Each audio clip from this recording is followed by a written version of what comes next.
మొట్టమొదటిది విద్య.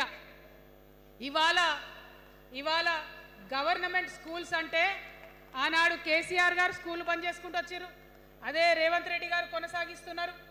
ఎక్కడా కూడా ప్రభుత్వ పాఠశాలలలో వసతులు లేవు. వాష్రూమ్ ఉండదు, వాచ్మెన్ ఉండడు, అటెండర్ ఉండడు, పిల్లలే పోయి బెల్లు కొట్టుకోవాలి, పిల్లలే పోయి బాత్రూమ్లు కడుక్కోవాలి, మంచినీళ్ళు ఉండవు, భయంకరమైన పరిస్థితి ఉంది. నేనేమంటా అంటే గుడిని ఎంత పవిత్రంగా చూస్తామో బడిని కూడా అంతే పవిత్రంగా చూడాలి. గుడిని ఎంత పవిత్రంగా చూస్తామో బడిని అంత పవిత్రంగా చూడాలి.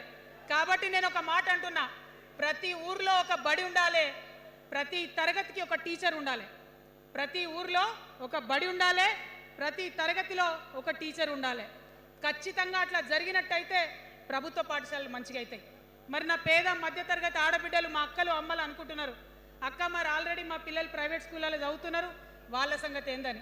నేను మాట ఇస్తా ఉన్నా, ఇవాళ మన ప్రభుత్వం వస్తుంది, ఖచ్చితంగా వస్తుంది. ఎందుకంటే ప్రభుత్వంలో వచ్చేది మీ అమ్మ కాబట్టి అమ్మ జేబు చూడదు, కడుపు చూస్తుంది. అమ్మ జేబు చూడదు, కడుపు చూస్తుంది. కాబట్టి మీ పిల్లలు ప్రైవేట్ పాఠశాలలో చదువుతున్నా, ఎంతవరకు చదువుకున్నా కంప్లీట్గా మీ మీద ఒక్క రూపాయి కూడా భారం పడకుండా చదివించే బాధ్యత మేము తీసుకుంటాం. అది ప్రైవేట్ పాఠశాలలు కానీ, డాక్టర్ కానీ, ఇంజనీర్ కానీ, రాకెట్ సైంటిస్ట్ కానీ మన తెలంగాణ బిడ్డలు చదువుకుంటే ఒక్క రూపాయి కూడా పేద మధ్యతరగతి వాళ్ళ మీద భారం పడకుండా ఉచిత విద్యను అందించే బాధ్యత నేను నా తెలంగాణ బిడ్డల కోసం తీసుకుంటా అని ఈ సందర్భంగా తెలియజేస్తున్నా. ఇవాళ పరిస్థితి ఏంటిది? యూనివర్సిటీలో ఉన్న పిల్లలు అంతకుముందు తెలంగాణ రాకముందు నేను చూసిన రక్తం అమ్ముకునేది డబ్బులు లేకపోతే. ఇవాళ ఏం చేస్తున్నారు? బావర్చి కాడ గిగ్ వర్కర్ లెక్క గోడ మీద కూర్చొని వెయిట్ చేస్తున్నారు. అవునా కాదా? ఎందుకంటే ఆ గిగ్ వర్కర్ చేస్తే అంతో ఇంతో పైసలు వస్తాయి, పేరెంట్స్ మీద ఆధారపడకుండా ఉండొచ్చు అని.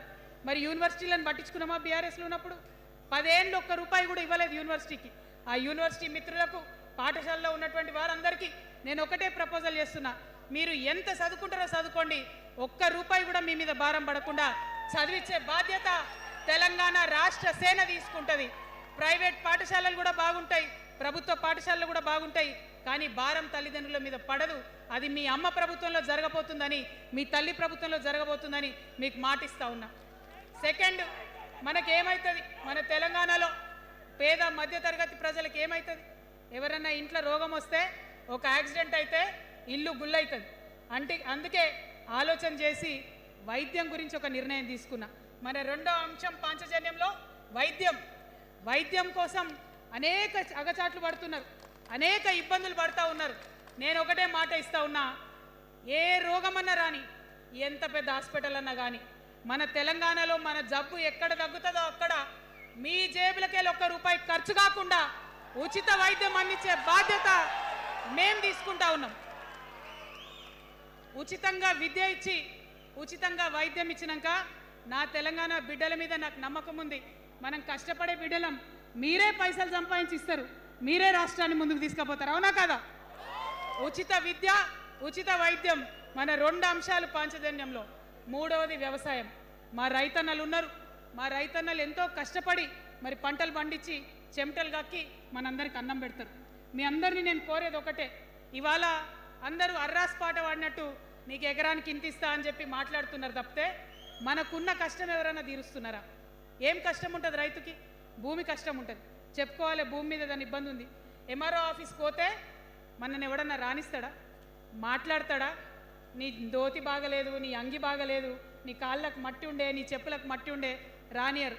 అదే సూటు బూట్ వేసుకొని ఎవరన్నా వస్తే ఏం చేస్తారు? పిలిచి కూర్చోబెట్టి, చేంబర్లో కూర్చోబెట్టి, చాయ్ ఇచ్చి, కాఫీ ఇచ్చి అన్ని పనులు చేసి పంపుతారు. మన ప్రభుత్వం రాబోతా ఉంది.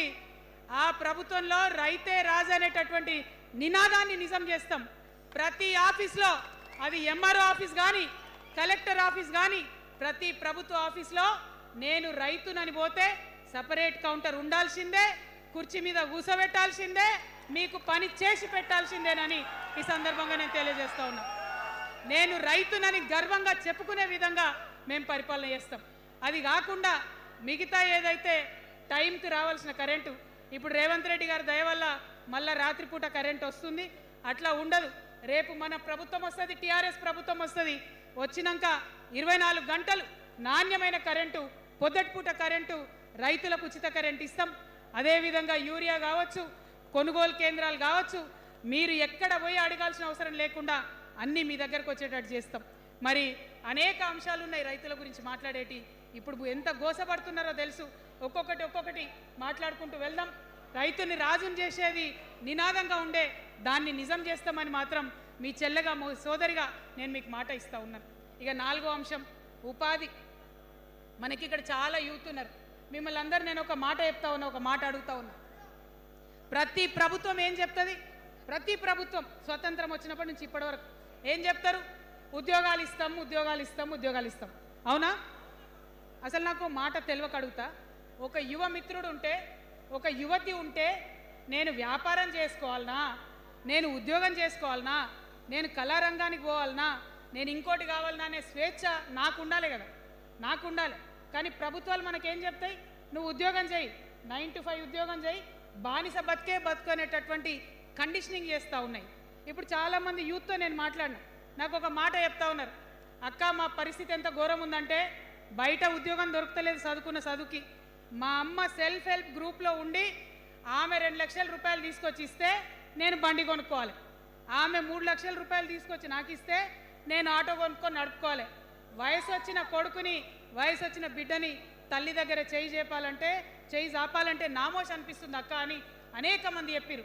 అందుకే నేను చెప్తా ఉన్నా, ఉపాధి అంటే కేవలం ఉద్యోగం కాదు. ఉపాధి అంటే మన ప్రభుత్వంలో, రేపు రాబోయేటటువంటి మీ అమ్మ ప్రభుత్వంలో 2 లక్షల రూపాయల నుంచి మొదలు పెడితే 20 కోట్ల రూపాయలకు కూడా మనము మీ వ్యాపారానికి సంబంధించిన ఐడియాతో మీరు వస్తే బ్యాంకులతో సంబంధం లేకుండా నా యువకులను, నా యువతులను నమ్మి ఆ లోన్ డైరెక్ట్గా మీకు ఇవ్వడం జరుగుతుంది. ఎందుకోసం ఈ మాట చెప్తా ఉన్నా అంటే, మన తెలంగాణ బిడ్డలకు మంచి సృజనాత్మకత ఉంది, ఆలోచించే శక్తి ఉంది, కష్టపడే తత్వం ఉంది. ఇవన్నీ కూడా మంచి వ్యాపారవేత్తలకు ఉండేటటువంటి లక్షణాలు. కానీ వచ్చినటువంటి ఏ ప్రభుత్వాలు కూడా మనకు చేయూతనియ్యలే. ఖచ్చితంగా నా యూత్ని నేను నమ్మాలనుకుంటున్నా, నా యూత్కి నేను డబ్బులు ఇవ్వాలనుకుంటున్నా. వాళ్ళ చేతిలో డబ్బులు పెట్టి వాళ్ళు ఇంకెంత సంపాదన నా తెలంగాణ రాష్ట్రానికి ఇస్తారో చూడాలని నేను అనుకుంటున్నా. యూత్ ఎంపవర్మెంట్ గ్రూప్స్ తయారు చేస్తాం. 2 lakhs to 20 crores వరకు డైరెక్ట్గా గవర్నమెంటే ఉండి మీకు లోన్స్ ఇస్తాం. మరి ఉద్యోగం చేయాలనుకునే యూత్ ఉంటే నేను ఒక శుభవార్త చెప్తా ఉన్నా. బాగా లెక్క పెట్టినాం. మీకు తెలుసు, నేను ఏది స్టడీ చేయకుండా చెప్ప, ఆగమాగం మీద అసలే చెప్ప. నేను స్టడీ చేసిన దానికి ఏంటంటే, ఎవరైతే ఉద్యోగం చేయాలనే యూత్ ఉంటారో వాళ్ళకి మొదటి సంవత్సరమే మన గవర్నమెంట్ వచ్చినాక 4 లక్షల ఉద్యోగాలు ఒకటేసారి సింగిల్ నోటిఫికేషన్తోని ఇచ్చి తీర్థం. ఇది నా మాట, ఇది నా మాట. నేను మళ్ళీ మీకు ఎందుకు చెప్తా ఉన్నా ఈ మాట అంటే, నేను తల్లిని, నేను జేబు చూడా, ఎంత ఖర్చు అవుతుంది, ఎంత జీతం అవుతుంది చూడా. నా కొడుకు కడుపులో ఉన్న బాధను, వాడి ఆత్మగౌరవాన్ని, నా బిడ్డ బాధను, ఆమె చదువుకున్న చదువుకి రావాల్సిన ఉద్యోగాన్ని దాన్నే చూస్తా. కాబట్టి మొదటి సంవత్సరమే 4 లక్షల ఉద్యోగాలు ఇస్తాం. మరి మన ఉద్యమకారులు ఇంతమంది వాళ్ళ వయసుని, వాళ్ళ యవ్వనాన్ని, వాళ్ళు సంపాదించుకునేటటువంటి మొత్తం వయసును కూడా ఉద్యమానికి దారపోసిరు. కాబట్టి నేను ఉద్యమకారుల కోసం ప్రత్యేకించి జూన్ 2, 2014 వరకు కట్ ఆఫ్ డేట్ పెట్టుకొని ఆనాటి ఉద్యమకారులకి 1 లక్ష ఉద్యోగాలు, సూపర్ న్యూమరరీ జాబ్స్ క్రియేట్ చేయబోతా ఉన్నామని కూడా ఈ సందర్భంగా తెలియజేస్తున్నా. అంటే ఇవన్నీ తెలంగాణ ఉద్యమంలో, తెలంగాణ రాష్ట్ర సాధనలో మీరు చేసిన ప్రయత్నానికి, మీ రుణం తీర్చుకోవడానికి నేను చేస్తున్న ఈ ప్రయత్నం అని చెప్పి ఈ సందర్భంగా తెలియజేస్తా ఉన్నా. మరిగా మన పాంచజన్యంలో 5వ అంశం, ఆఖరి అంశం, అతి ముఖ్యమైనటువంటి అంశం సామాజిక న్యాయం. సామాజిక న్యాయ తెలంగాణ సాధించాల్సిందే. మన ఎస్సీ మిత్రులకు, ఎస్టీ మిత్రులకు, అగ్రవర్ణాల్లో ఉన్నటువంటి పేదవారికి, బీసీలకు అందరికీ న్యాయం జరగాలి. మా మైనారిటీ సోదరులు, మా ముస్లిమ్స్ కావచ్చు, క్రిస్టియన్స్ కావచ్చు, సిక్కులు కావచ్చు, అందరికీ కూడా న్యాయం జరగాలి. మరి బీఆర్ఎస్లో మనం చూసినాం, ముస్లిమ్స్ కోసం थोड़ी देर उर्दू में बात करके, आपसे मीठी मीठी बातें बोल के, सोपत करके देखो सोना घिसके देखो बोले. अब 2 बार सोपत कर लिए, तालीम का एक छोटा सा रोशनी आपको दिखाए, लेकिन रोजगार आपसे दूर रखे। जो 12% रिजर्वेशन का बात हुआ था उसके ऊपर कुछ भी अमलावरी नहीं हुआ। और जो माइनॉरिटी फाइनेंस कॉरपोरेशन का पहले लोन मिलते थे 10 साल के बीआरएस में कितने लोन मिले, अब 2 साल के कांग्रेस में कितने लोन मिले, आप एक बार देख लो। सारे लोग बस बातें ही बोल रहे हैं लेकिन काम कोई नहीं कर रहा है। आपकी बेटी हूँ मैं, ये धरती का कर्ज उतारने के लिए नया पॉलिटिकल पार्टी आपके सामने लेके आई हूँ। आपसे मैं गुजारिश करती हूँ मेरे साथ चलिए, जो बदलाव आपके ज़िंदगी में आएगा ज़रूर आपको बदलाव दिखेगा, पहले जैसा नहीं होगा। बिल्कुल अलग सा एक स्ट्रैटेजी बना रहे हैं, अलग से आपके रेस्पेक्ट के लिए हमारी सोच है। हम मिलेंगे, बात करेंगे। सबसे ज़्यादा हमारी माइनॉरिटी भाई बहनों की सेफ्टी के लिए, सिक्योरिटी के लिए, रेस्पेक्ट के लिए मेरा प्रायोरिटी होगा, జాబ్స్ के लिए ప్రయారిటీ होगा, రోజ్గార్ के लिए मेरा ప్రయారిటీ होगा। అదే విధంగా అనేక మంది మరి మాట్లాడిన కానీ ఎవరు మనకేం చేయలేదు। బీసీలకు సంబంధించి 50% రిజర్వేషన్ ఎమ్మెల్యేలలో ఎంపీలలో వచ్చేంత వరకు కూడా కొట్లాడతామని కూడా ఈ సందర్భంగా తెలియజేస్తా ఉన్నాను। మా దళిత బిడ్డలు ఉన్నారు, వారికి దళిత బంధన్ ఆరాధన మొదలుపెట్టిండ్రు। నేను అన్నది ఎందుకంటే మన కేసీఆర్ కాదని, మన కేసీఆర్ అయి ఉంటే ఏమీ లేకున్నా కూడా దళితులు బాగుండాలని ఆలోచించేది। కానీ దళిత బంధు పెట్టిందే ఆనాడు ఉప ఎన్నిక కోసం, ఒక్క ఉప ఎన్నిక గెలవడానికి పెట్టిన పథకం తప్పితే నిజాయితీగా చేయాలని పెట్టిన పథకం కాదు। అందుకే ఆ నియోజకవర్గంలో కూడా ఇంతవరకు సంపూర్ణంగా దళిత బంధు రాలేదు। రేపటి తెలంగాణలో, రేపటి టీఆర్ఎస్ పరిపాలనలో ఖచ్చితంగా దళితులకు పెద్దపీట వేస్తాం, న్యాయం చేస్తాం।